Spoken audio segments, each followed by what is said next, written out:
주 안에서 평안하셨습니까?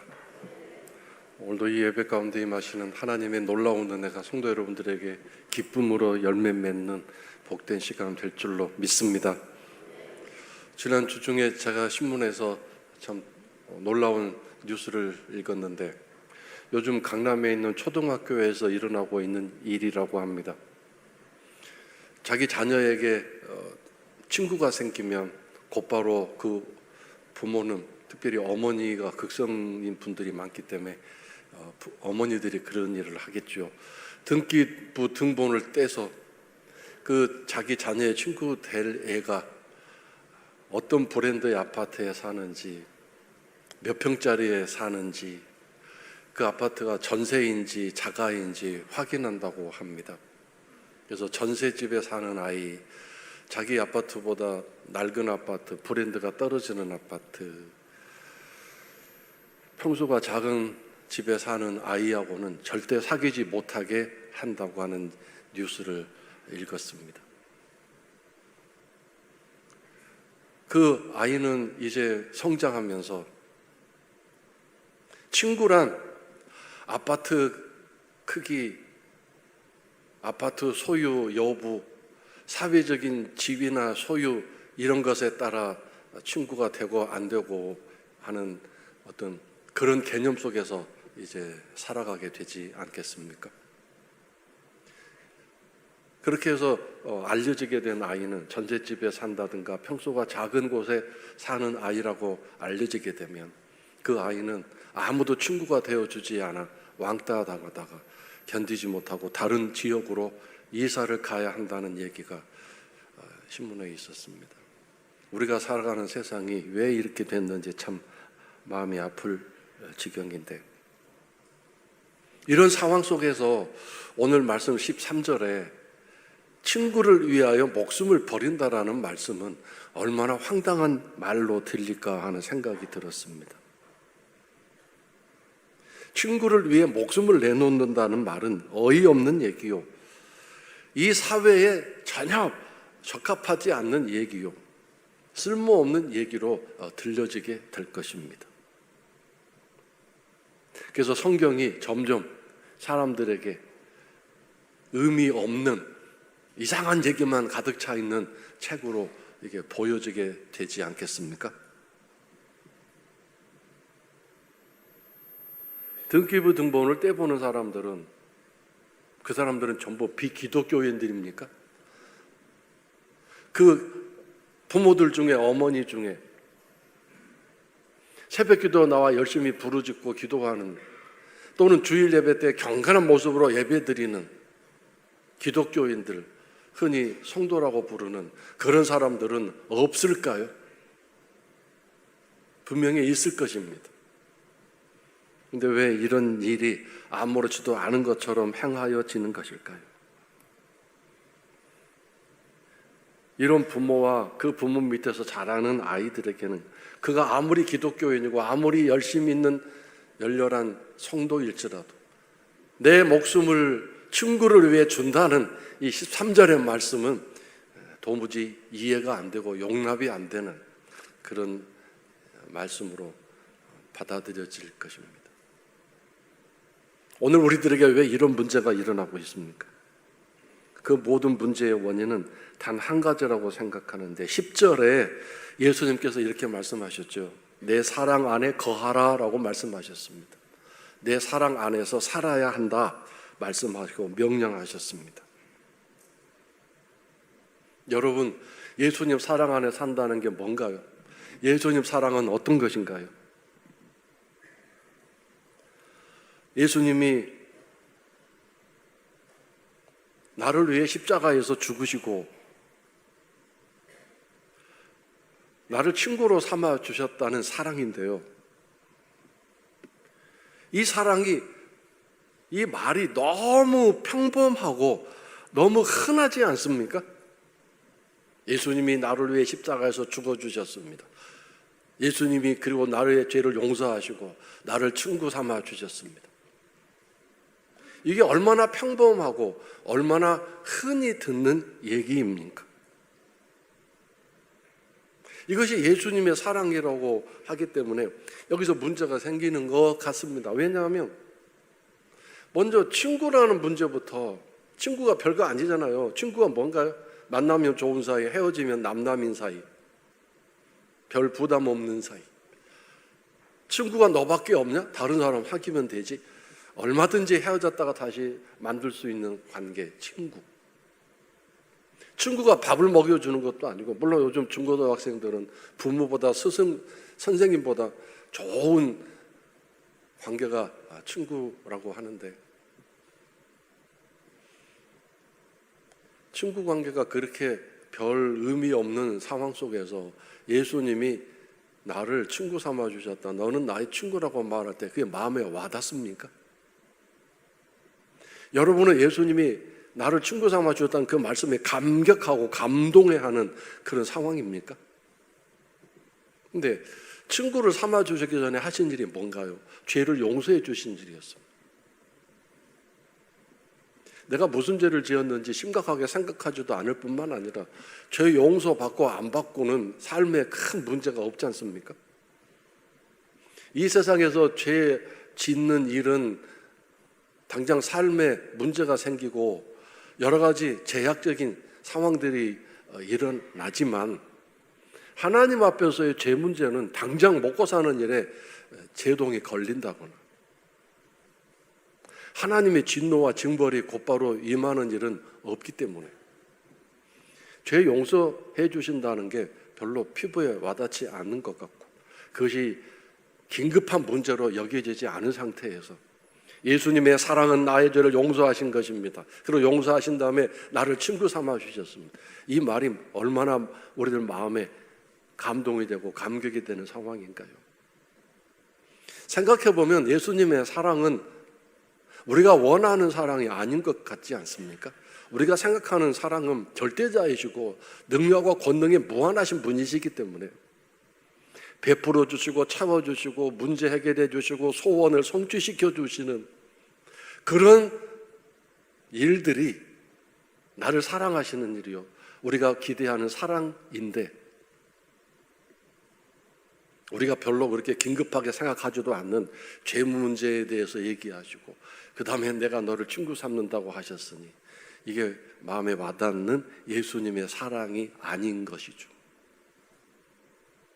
이 사랑 안에 거하라고 말씀하시는데 우리는 자꾸 우리를 채워주시고 우리를 문제 해결해 주셔서 행복하게 만들어 주시는 그 사랑으로만 생각하고 있기 때문에 예수의 사랑 안에 거하는 일이 좀 핀트가 어긋나 있는 것 같습니다.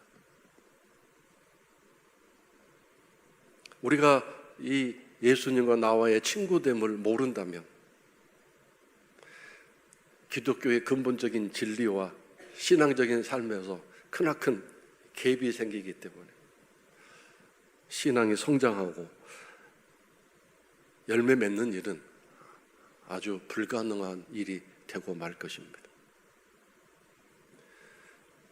친구됨을 모르고 살아가는 두 가지 이유를 제가 했는데, 한 가지는 앞에서 10절에서 말씀드렸듯이 예수님 사랑 안에 거하는, 예수님 사랑 안에 살아가는 일을 지금 우리가 하고 있지 못하기 때문입니다. 10절 말씀 자세히 보시면 내 사랑 안에 거하리라 라고 미래형으로 말씀하셨습니다.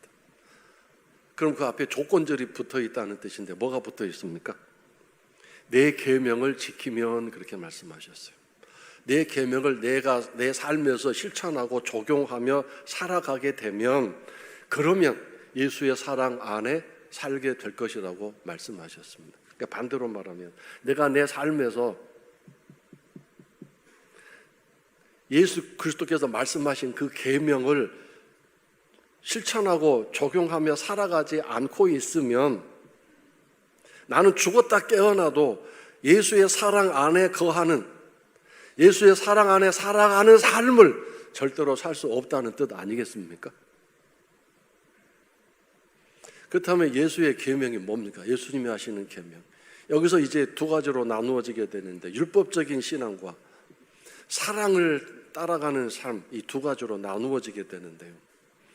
물론 예수님 말씀하신 계명은 12절에 나오고 있는데 너희가 서로 사랑하라는 계명입니다. 서로 사랑하라는 이 계명을 통해서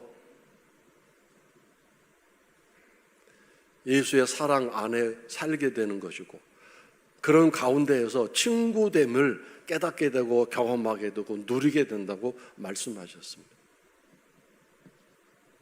예수님과 친구됨의 그 엄청난 감격과 감동, 그 힘과 능력을 경험해 본 분만이 알 수 있습니다.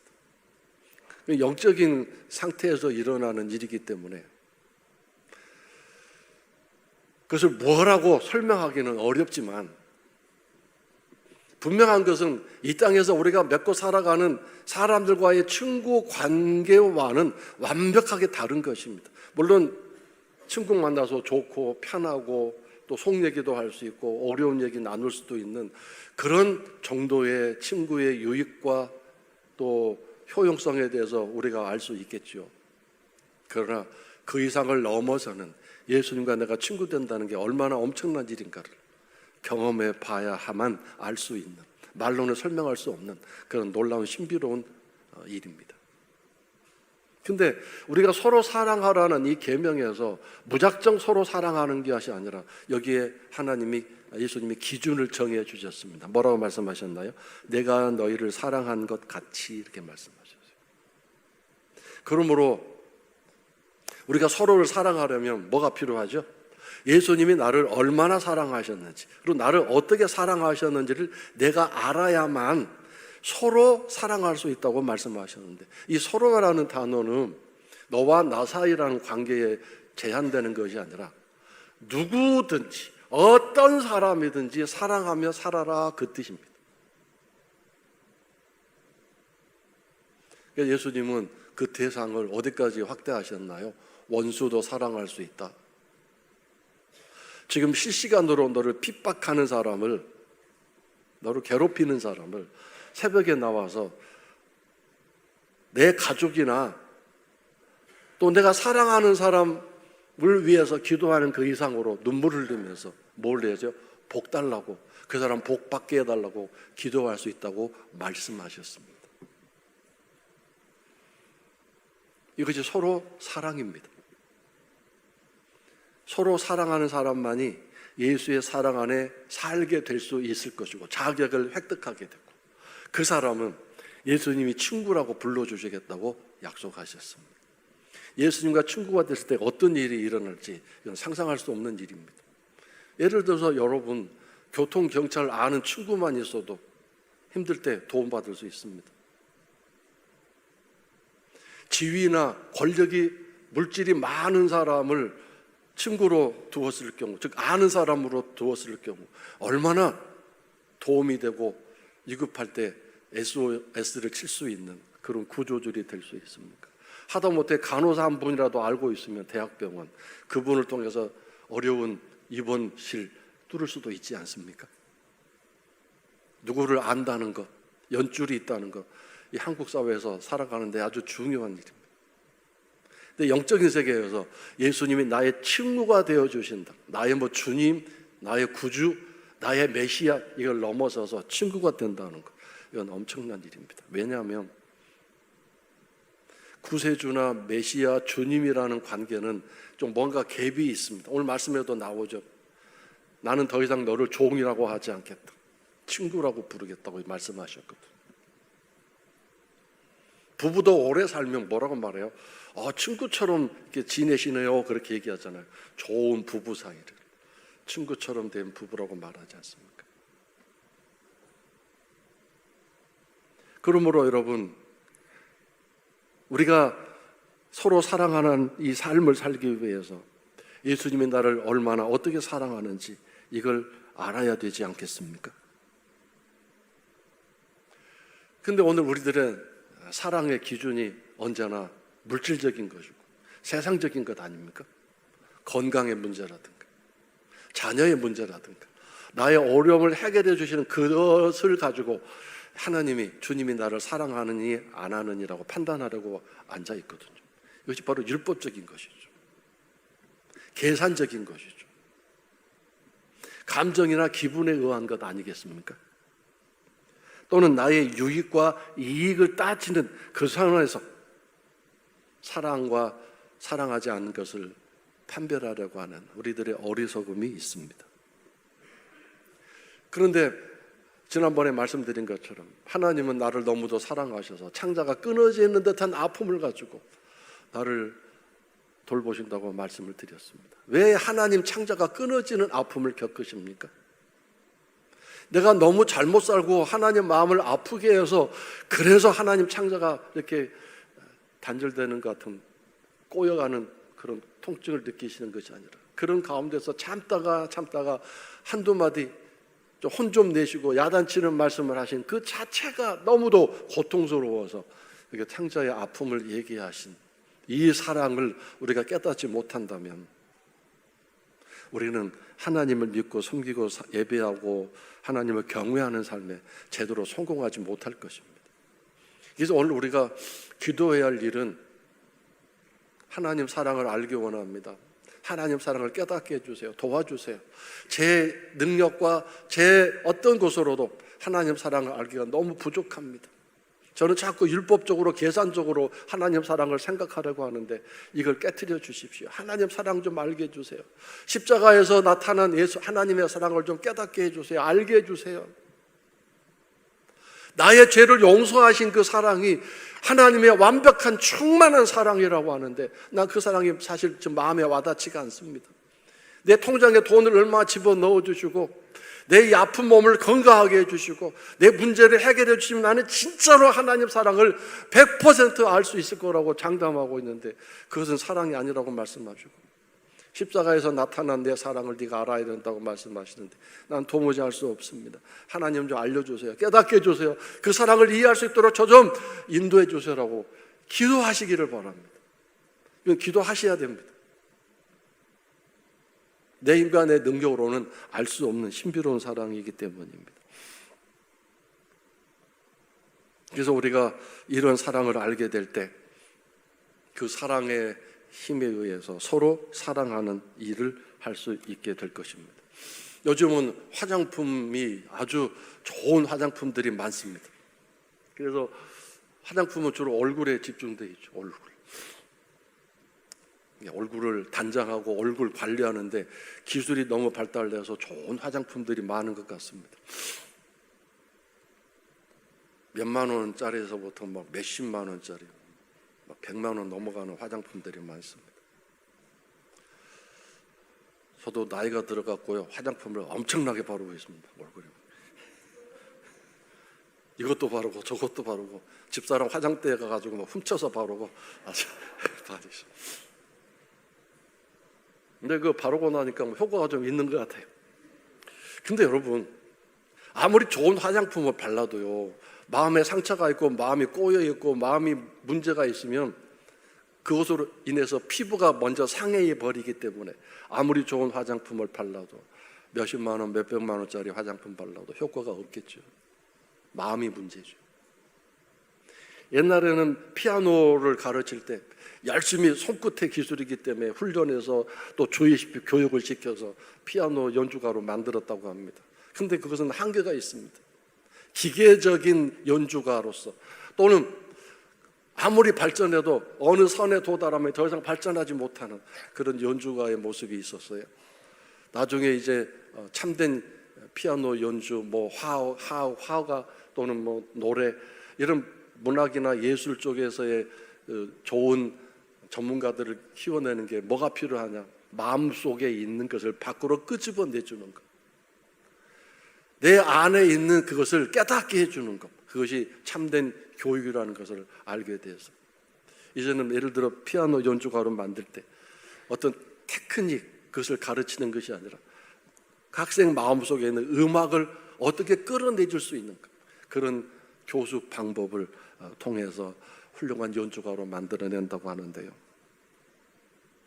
하나님 나라도 마찬가지입니다.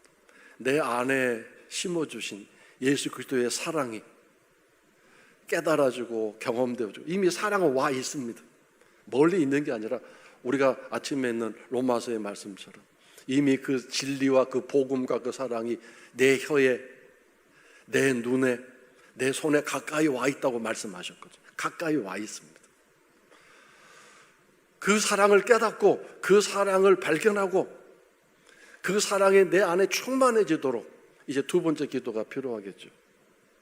어떤 기도가 필요하냐면요, 선포하시면 됩니다. 예수님이 나를 사랑하신다. 나는 그것을 믿습니다.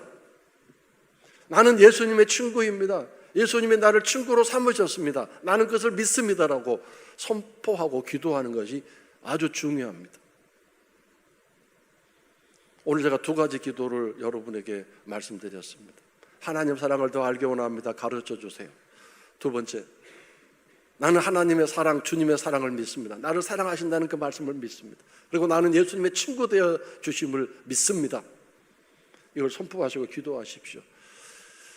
이 세상은 진리가 힘이 없습니다. 거짓말이 더 힘이 있습니다. 인터넷이나 여러 가지 매체를 통해서 거짓말을 확산시키며 사람들은 웬일인지, 죄된 성품을 가진 인간의 본성인지 그런 거짓말을 더 진실로, 사실로 믿습니다. 지금도 세계가, 지구가 네모졌다고 생각하는 모임을 가진 사람들이 많습니다. 주기적으로 1년에 한 번씩 모임을 갖는데, 그 사람들은 아무리 인공위성에 지구가 동그란 거 찍어서 보내줘도 이건 사기친 거다, 조작된 거다라고 하는 거죠. 별별 사람들이 많아요. 이건 하나의 예일 뿐이에요. 말도 안 되는 그런 거짓말을 믿고 모임을 갖는 사람들이 엄청나게 많습니다. 이 세상에서는 진리가 힘이 없지만 영적인 세계에서는 진리가 엄청난 힘이 있습니다. 예수님이 나를 사랑하신다, 예수님이 너는 나의 친구다라고 하시는 이 말씀은 진리입니다. 내가 하는 말이 아니라 예수님이 하신 말씀이기 때문에, 하나님이 하신 말씀이기 때문에 진리가 됩니다. 이 진리는 영적인 세계에서 엄청난 힘과 파워를 가지고 있습니다. 거짓말을 만들어내고 그 거짓말로 하나님 사랑하는 백성들을 휘어잡으려고 하는 이 어둠의 영들은, 그래서 우리가 진리를 붙들지 못하도록, 거짓말을 붙들도록 달콤하게 유혹합니다.